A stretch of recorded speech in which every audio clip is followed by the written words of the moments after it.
There's something very strange about this world. How you can have billions of people experiencing all types of pain and negativity, and there's always a little lot of people that they don't understand how gratuitous and the gravity of the situation that we find ourselves in. We have a cognitive mind, we have a soul and a spirit, but we're trapped in this flesh. And with the limited time we have to suffer. We have to go through pain. We got to worry about paying bills and, you know, how other people are going to treat us based on our skin color configuration or based on different types of things that they can try to pick at and pull apart. And it's just normal. You know what's crazy about this world is pain has been normalized. Your agony, your your misery that you go through every day is something that they try to make like it's trivial, like it's nothing. Like, oh, you're supposed to be broke. You're supposed to be a grown ass man without being married or having children or whatever. Like these are just things that they you just have to grind through it, bro, and this, that, and that. And it's like, yeah, look, I understand we have to grind through certain things in life, but when life itself becomes the whole grind and there's no type of appeasement, there's no type of achievement. It's not like playing Xbox and you beat it on legendary or you beat the level on veteran mode and you get an achievement unlocked. You know, life doesn't really have that. For guys like us. For guys like us, our achievement is hell getting out of bed if we even have a bed, if we're not sleeping under the floor, or sleeping on the floor or under a table. Ask me how I know about that. Yeah. But one of the things about this world is that the people that should have your back sometimes be the same people that be pulling the dagger to your back as well. And it's a brutal realization once you come to this. It's frustrating, it's annoying, but most people in this world, they're against us for no apparent reason except that we're just being ourselves. And for some people, just being yourself is enough to trigger them. When we were growing up, they used to say, just be yourself and, don't try to act like anybody and just be yourself. Then you become an adult and you see entire divisions, entire departments inside your office, all trying to behave in a similar manner. They're trying to behave within corporate rules and regulations and corporate foolishness. So they tell you to be an individual while simultaneously devouring that divine creative spark inside your soul. Each one of us wants something out of life. Hell, we don't want to just be losers and failures forever. No, we want to find a girl. We want to find something that makes us happy, and we want to be able to live our lives to the fullest. We don't want to be trapped in this stagnant position where we're always going through something. We're always depressed. We're always miserable.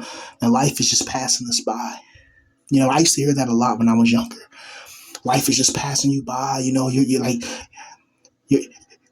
you're just trapped in the same year of yesteryear, and everybody's moving on with their life, and everybody's getting married and having kids. How come you don't have kids? Is something wrong with you? Do you like women? All that, and it's like, what do you think? Just because I can't get women doesn't mean I don't like women. It's just that I can't get them. And it's hard because women make it extremely difficult to try to talk to them. Try to see a cute girl online, an ASMR girl. Like, damn, I want to talk to her. And look at her comment section. You see 20 guys in there. Oh, you're so hot. Oh, what's up, baby? Oh, what's your phone number? Oh, let me hit you up. And she ignores those, and she only responds to the ones that are about her, that pertains to her video.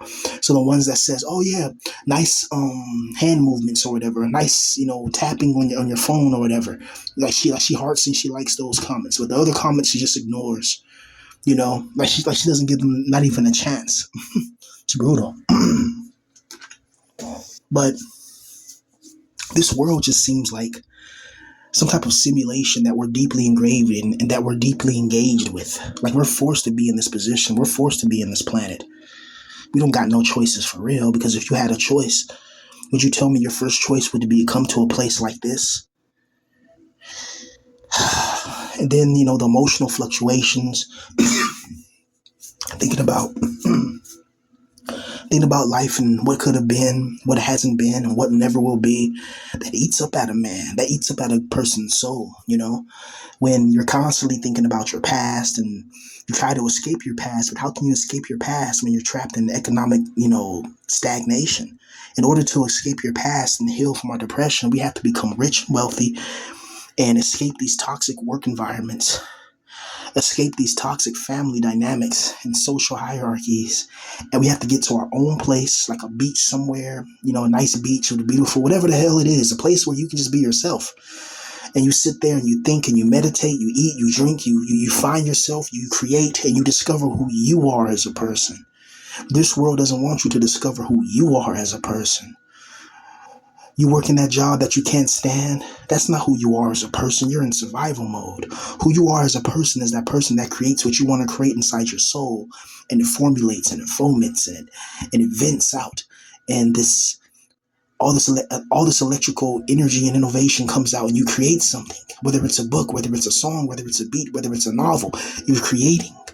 And that creation, that act of creating, is like, it does something to certain spirits. Certain people with the divine spark, they get excited when they create, because creation is the formula for the soul, I believe. This is why everything is so creatively stagnant. Look at the movies nowadays. They can't write an original intellectual property to save their life.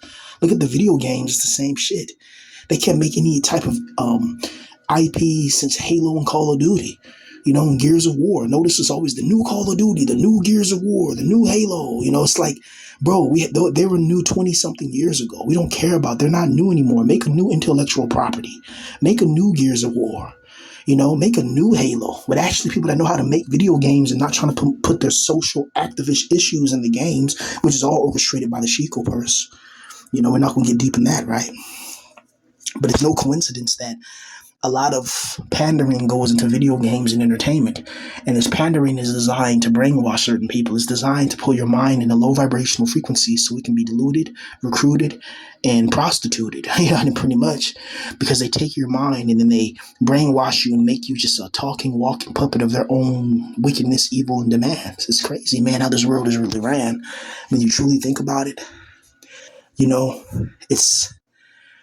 There's so many social dynamics, social hierarchies that are in place. Like, you just can't be a regular person and mind your business in this world.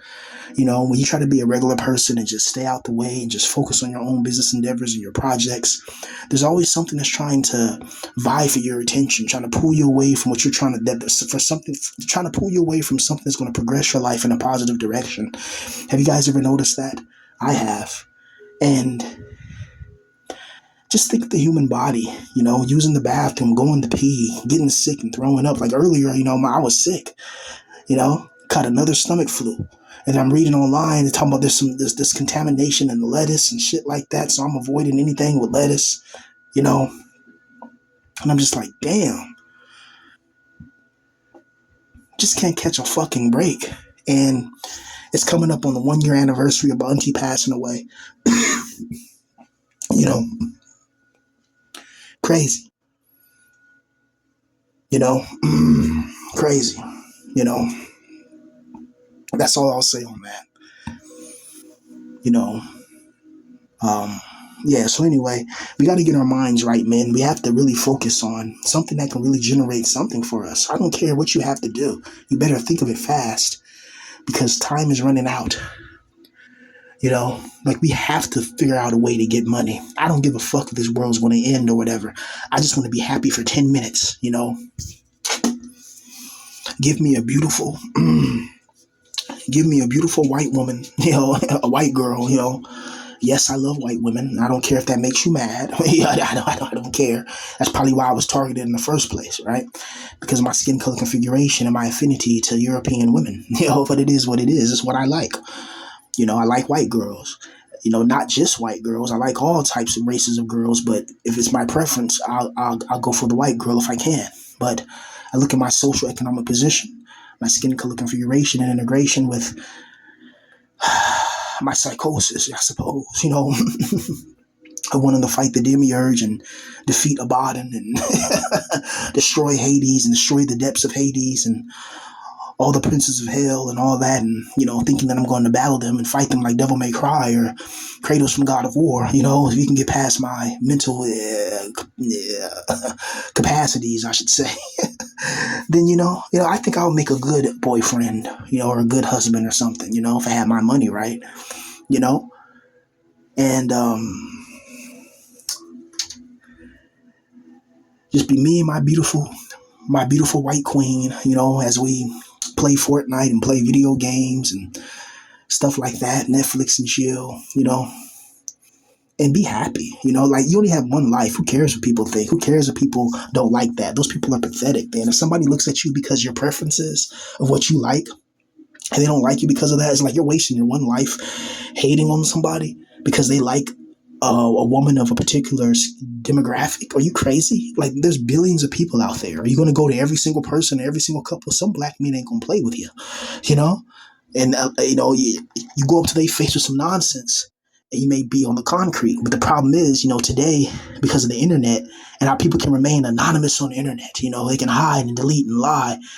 There's things that people do on the internet that they would never do in real life, because first, there's social consequences in real life. If somebody sees you doing some crap or some crazy stuff, there's going to be a social responsibility to answer to that. And people know when they're doing wrong, so they hide it. You hide what you're doing because you know it's wrong. So if you know it's wrong, why are you doing it? Right? That's just evil. To purposely do something knowing that it's wrong, and you do it anyway because you haven't got caught yet. But when you get caught, you want to play the victim. It's just people like that just are created by the demiurge to make, divine sparks, to make this life a living hell. And have you ever noticed that the people that get in arguments with you, the people that don't like you, they never have any sense. They're never the most wisest, smartest people. They're just there to spread chaos, just there to just be menaces to society. They're just there to be deviants and despots and evil assholes. They're never adding anything to society. They're never creating anything, or people saying that, hey, man, your videos help me out. Like, they never, ever, like, they don't contribute. All they do is take and parasite. And people like us, we're surrounded by enemies. We're surrounded by assassins and shadow snipers. We're surrounded by people who want the worst for us. So how can we build the best life for us when we're surrounded by people that want the worst for us? How can we actually build when we don't have any help? How does a young man, try to do the impossible if he's not around somebody that already did the impossible? How can you try to put scraps together and make a robot, but you don't have any type of schematics? Like, you don't know Dr. Wiley or Dr. Robotnik, you know what I mean, who are used to making robots and drones and stuff. You want to go under them and learn from their expertise of making evil robots, right? Instead of just taking a bunch of metal from the trash and trying to put it together. That's how a lot of our lives are. Like, we're going to a junkyard or a graveyard or whatever yard, and we are trying to put our lives back together without the schematics, without the data, without the plans, and it's difficult. It's difficult to be a guy in this position where you're going through it psychologically, you're going through it economically, you're going through it spiritually, and there's nobody to lean on. And then you see people online who are claiming that they're going through hell in life. And you look at them, they got blue eyes, blonde hair, hundreds of thousands of views on their videos, people donating thousands of dollars to them. The other day I seen this one guy, like, I guess this one ASMR girl, she had this one guy who gave her I think he said that YouTube wouldn't allow him to send the amount that he wanted. So he's going to, send it to her another way. I think he sent the girl like $5,000 or something like that. And he sent it to her just because it was like her birthday not too long ago. And plus she said her dog, check this out, her dog had a medical emergency. And I remember a few months ago, maybe about 5 months ago now, she had like a GoFundMe and she was talking about how she needs 50 grand for her dog. And she wind up getting like $110,000, I'm like, wow. But somebody like me, if I was to say, hey, bro, I ain't got no place to live to even try to make these videos, can somebody try to, is it GoFundMe? Can people try to help me out so I can get me an apartment or get me a hotel to stay in? It'd be crickets, but only a few people, maybe a few people may help you. But in comparison to your audience, it's like, really, But people will freely hear you talk about something and have your videos help them. But when you're in dire need and you really need something, like, well, he's on his own. But the second you blow up as a rich and famous rapper, the same time you upload your music, they ignore it and they don't pay no attention to it. Only a few people pay attention to it. But if you was to blow up as a rapper and really that was your bread and butter, to watch all those people all of a sudden, oh man, you was always tight, man. I listen to your music all the time. Yeah, well, okay, you know. Well, if that was true, then people will love my music more than they love hearing me talk. you know, I know not a lot of people like rap music and all that, but still, it's like I don't know what it is. I guess people will hear you talk. I don't know what it is. I guess talking that I think I'm a more nefarious way because I've been through a lot of nefarious events. So I think people want to hear me talk just so they can try to save something, to try to use something against me in the future. Which is why every time I speak the truth. So you can't use nothing I say against me in here because I'm not lying. I'm telling the fucking truth. Sometimes being too honest can be your downfall as well. When people are too honest, it can lead to your downfall, right? Asking the United States sitting president, ask your boss at your job who steals from you all the time with taxes and all that, with the government's assistance, right? You don't dare say nothing to him, right? Anyway, man, I just wish we can build a nation or a coalition of people of like-minded individuals who think the same, who have the same, just the same mindset. And not this mindset of deception, this mindset of evil and upheaval, and the mindset of a knight of the medieval in a way. It's like where it's like bloodthirsty. It's blood. It's just the world we live in is just so barbaric. It's so cutthroat. It's so no mercy. It's so if you mess up once, it's over. And victory fuels the next victory, and defeat fuels the next defeat. So if you keep losing in life, it creates a constant, avalanche of failure. If you're not getting women and that affects your confidence, what makes you think that guy is going to go to school to become a doctor, to become successful, to become rich, to become wealthy, to become healthy, to become prominent and dominant in his positions that he chooses? Nothing's really going to help him.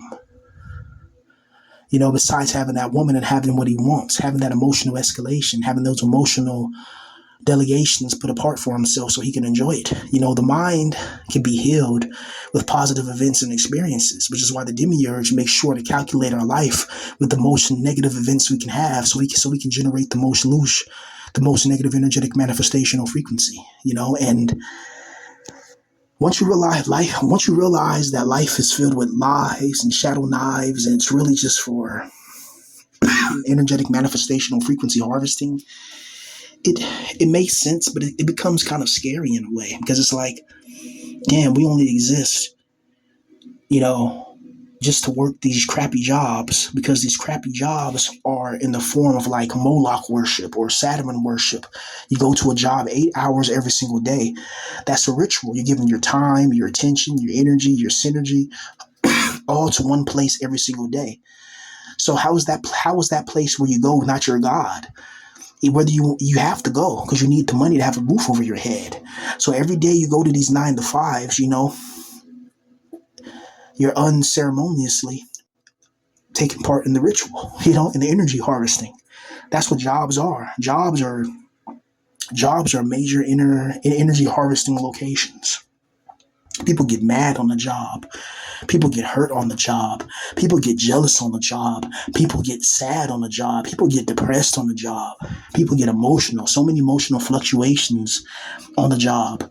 And this is why the demiurge wants everybody, especially neats, at a job. This is why society is built on you having a job, because having a job means that every single day for 8 hours you're getting your energy harvested every single day in return, in exchange for some paper, or not even paper, in exchange for digital numbers on a screen that they say you have these digital numbers in your bank account that allows you to pay your electric bill, your water bill, your phone bill, allows you to buy Xbox games, allows you to buy anything you want.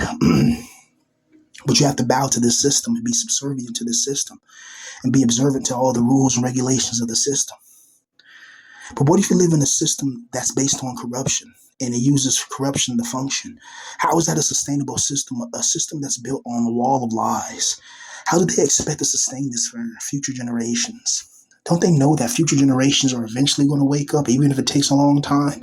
Look how some of us woke up. Did you know how much the Illuminati, the Rothschild banking family, all these people, how much money they spent, how many people they eliminated and neutralized so they can hide this truth and this information from us? And what I mean by it is seeing the world for what it is. It's an evil place ran by degenerates, ran by people who parasite, people that believe in supernatural beings and elements, you know? So I may have somebody tell me, oh, how do you know this stuff is true or whatever with Gnosticism? I say, I don't know 100% is true, but based on my personal experiences, based on my collections of different resources, different books, different declassified documentation from the Central Intelligence Agency and the Federal Bureau of Investigation, from retired people who are in the FBI, talking to Freemasons when I was younger, talking to different people, I've learned that magic is real and demons are real, or beings that live in different realities are real, and you can utilize their powers to help shape the realities in this world. It's called magic. And the government powers, they know about sacred geometry, energy harvesting, energy depletion. They know about, like, when I'm learning, what I'm talking about is ancient stuff that's been documented throughout history. People have written books about it. And I keep telling you, read the book Michael Aquino, Mind War. It's a book by Michael Aquino named Mind War. Read that book. It tells you about the Central Intelligence Agency utilizing different types of frequencies to pretty much control people through frequencies, and alters your brain waves and make you more susceptible to lies and deception. Like they have. It's like, this is documenting what I just said. The CIA had more plans than just MK Ultra. They were utilizing all type of cognitive debilitating strategies to make the masses more dumb and susceptible to the new world order, And this has been going on for a long time. This ain't new what I'm talking about. If you know, you know. So somebody asking, that's somebody asking out of ill fate. It's like, you're not asking me. There's channels that are dedicated to Gnosticism. There's channels that are dedicated to secret knowledge and stuff like that. I'm just giving you a glimpse of what I know, because this channel wasn't really about that. But since that's part of my core, it comes up and slips up. But you do your own research and analyzation. You tell me about the soul trap theory, as they call it a theory, but you tell me about the soul trap. You do your own study. You learn about Gnosticism yourself. You learn about it, You find the books. You find the resources. Sometimes I'll lead the horse to water, but I can't force you to drink. This is real Gnosis. Real Gnosis, you have to come to the knowledge yourself. Nobody can make you believe. If you don't want to believe, there's no scary hell when you die. If you don't want to believe, there's no demiurge. You want to believe that going to the church every Sunday and praising the Christian God is the way to eternal happiness in life. I can't stop you, But I will say, when the demiurge realm ends, unfortunately, you're going to be obliterated in the after effects as well. Remember, the demiurge, the God of the Bible, is an enemy of the true righteous divines. And his realms he created are not for forever. His realms are temporary. They're temporary spiritual prisons, temporary spiritual soul trap prisons for souls of gods. I know it doesn't feel like it right now, but we are gods. And it's not blasphemous to say the truth. We are gods. And sometimes at night when we dream, we dream these entire worlds. Sometimes they're scary. Sometimes they're not. Sometimes they're weird. Sometimes they're mysterious. But there's times in your dreams where you can hear people talking. You can see things. You can smell things. You can taste things in certain dreams. That's your divine spark practicing creation. Because naturally, if you weren't under the demiurge's power, you would be a god generating worlds and realms. Yeah, see, that's how powerful humanity is. That's why they use all these deceptions as a powerful weapon to keep our mind unguarded. They want you focused on the flesh, because the flesh is something that can be easily manipulated. The flesh is weak. You have desires in the flesh. Food. You need to drink. Sometimes you get sick. You need this, you need that. Like, the flesh has many things that you need to upkeep it and to keep it in tip-top condition. But the flesh always breaks down and deteriorates and gets annihilated in the end. It's a cycle of birth and destruction and corruption, and it just goes on and on and on and on and on, It's amazing humanity lasted this long, honestly. Well, I mean, when there's always wars, like even right now, there's a war. So how can you have people talking about that? We created civilization, and your civilizations were created upon the bones of war, the bones of defeated soldiers, defeated empires. Well, that's just how life is. Every empire and nation did it. Doesn't mean it's right. And you just proved the point anyway, that this world is founded on aggressive brutality. If you have the power to take it, you take it. That's what this world is founded on. It's founded on a demonic, psychotic matrix that's makeshift, and it's crazy. How long can this world go on, and how long can we be trapped in this prison of psychological warfare? How long can we be in a position of feeling worthless with no purpose and going to these churches, and the church pastor says the same crap over and over again, and nothing ever changes? It only changes for him. The church pastor gets more rich and wealthy. He may pull out these elaborate theatrics to try to get people to pay more money. I was watching this. I think somebody showed a video where the church pastor was going off because the congregation hasn't given him enough money. I'm like, damn, you got some nerves. People are struggling out here to put food on the table, to put food on the plate, and you're worried about and they're giving tithes to a pastor. Religion is designed to keep you broke. That's why you see people who are multimillionaires that say like they don't give a shit about that. Because look, man, if you haven't figured it out, that in the satanic world, why would they let the truth be mainstream? You think mainstream Christianity, mainstream any religion is the real truth, and they're not being persecuted?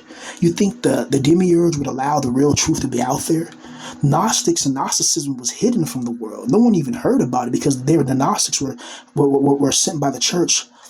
The Gnostics were hunted by the demiurge and his agents, and they were obliterated.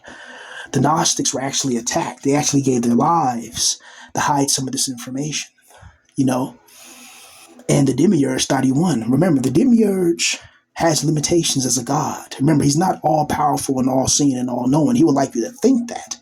But there's places where the demiurge, in the Bible, he's like, oh, wow, he's surprised that certain things took place, because remember, he's half created. Damn. It's ridiculous, man. Sometimes it's difficult to go on and difficult to keep playing the same song, and trying to remain strong, where every single day it's like there's a new type of misery added to your list. Like you're always under deep psychological pressure. You're never allowed to rest. Going to work every day creates stress because if you don't go to those jobs, you don't go to work, you don't go to school, you don't eat. If you don't eat, you can't compete. If you don't compete, then you're going to be left at some dirty feet or some dirty street, surviving, trying to survive. This is why I can't wait for a zombie apocalypse, or something like that, where we can put everybody on an even playing field, right? But that's not going to happen in our lifetimes, I don't think. But yeah, I could be wrong, And it's just brutal when you think about it, the big picture of how this world really works and how it confines the mind and restrains things that should not be restrained. You should have free creative ability and agility in your life instead of this volatility and this hostility that's inside of your life. And what makes life worse is that it does feel like there's a curse upon us, some of us. It does feel like something's messing with us. Something's following in us. Something's making sure that we don't become successful. Something's making sure that life is stressful. Something's making sure that we never get the happiness that we really want. It's like there's something that's making sure that we never truly live the life that we dreamed of.